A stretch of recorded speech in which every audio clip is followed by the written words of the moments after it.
El camino hacia la unidad europea. Suena a epopeya, ¿verdad? Y bueno, en cierto modo lo es. Es un viaje que a ratos ha parecido casi imposible, lleno de baches, pero también de grandes logros. Hoy vamos a ver cómo se fue construyendo todo esto. Y esa es la pregunta del millón, la que está en el corazón de todo. ¿Cómo es posible que un continente que estaba literalmente en ruinas y consumido por el odio haya conseguido levantar esta unión de 27 países? Bueno, pues vamos a intentar desgranar esta historia que es, la verdad, es increíble. Un sueño nacido de ruinas. El título ya lo dice todo, ¿no? A ver, la idea de una Europa unida no era exactamente nueva, ya se venía hablando de ella desde hacía siglos, pero la realidad es que solo se convirtió en una necesidad absoluta, en algo urgente, después de la catástrofe que supuso la Segunda Guerra Mundial. La prioridad número uno, por encima de todo lo demás, era evitar otra guerra como esa. Ya no valían más promesas ni tratados de paz sobre papel. Hacía falta algo más. Gente como Robert Schuman en Francia o Konrad Adenauer en Alemania lo vieron clarísimo. Se dieron cuenta de que para que no volviera a pasar, la guerra tenía que ser materialmente imposible. ¿Y cuál fue la gran idea? Pues mira, muy sencillo y a la vez genial. Entrelazar las economías, sobre todo las de Francia y Alemania, de tal forma que pegarse tiros fuera básicamente pegarse un tiro en el propio pie económicamente hablando, un suicidio para todos. Así que, con ese objetivo tan gigantesco en mente, los primeros pasos fueron sorprendentemente prácticos. Nada de grandes declaraciones de intenciones. No, empezaron por lo tangible, por la economía.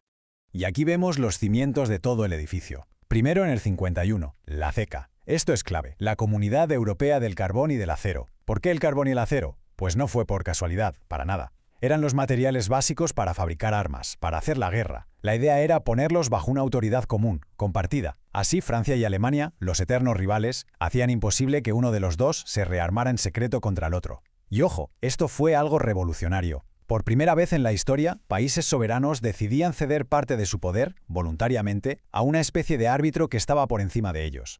La cosa funcionó tan bien de verdad que se vinieron arriba y decidieron dar el siguiente paso. Y fue un paso de gigante.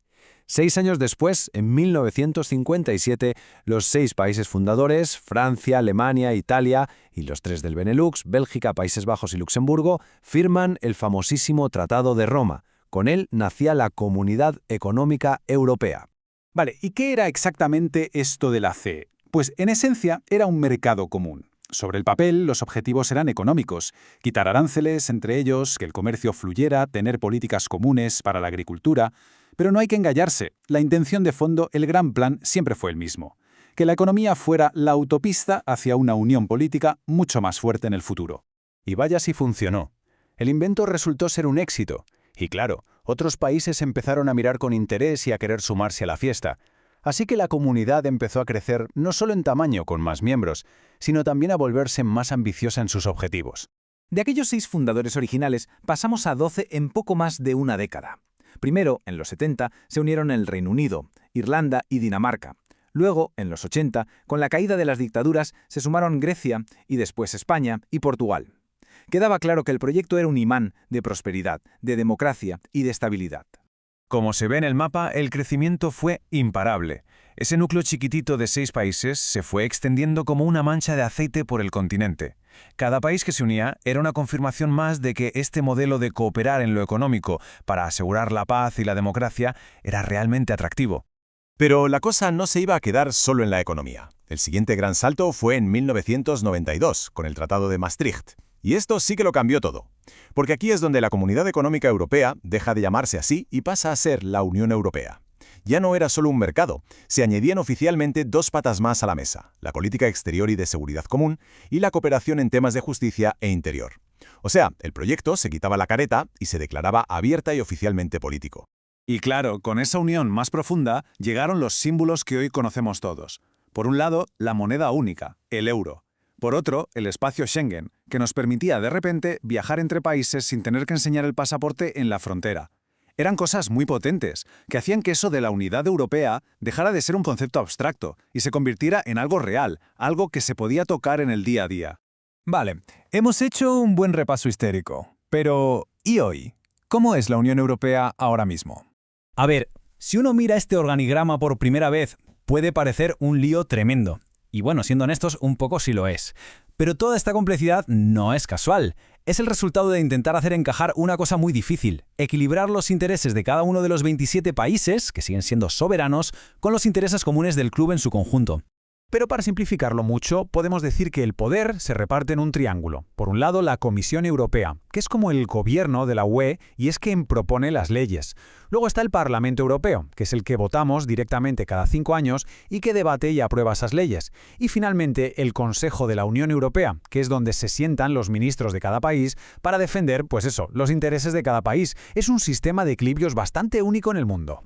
19. ¿Y qué significa este número? Pues son los países de la Unión que han dado un paso más allá en esto de la integración y han adoptado el euro como su moneda.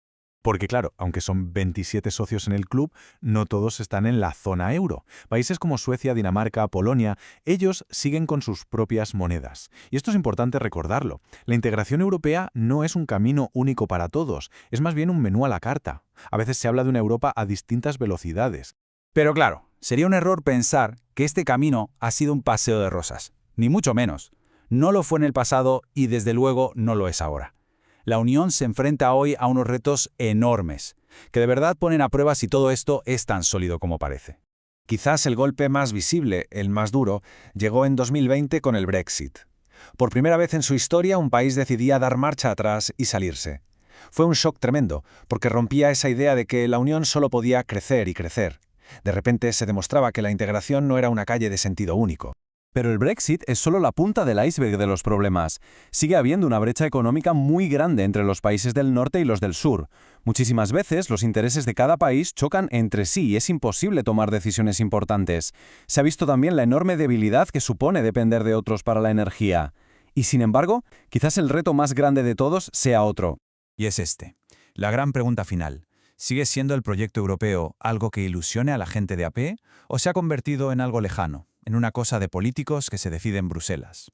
Conseguir que la ciudadanía sienta este proyecto como algo propio, ese es seguramente el desafío más importante que tiene por delante la Unión. Una pregunta que de momento sigue en el aire.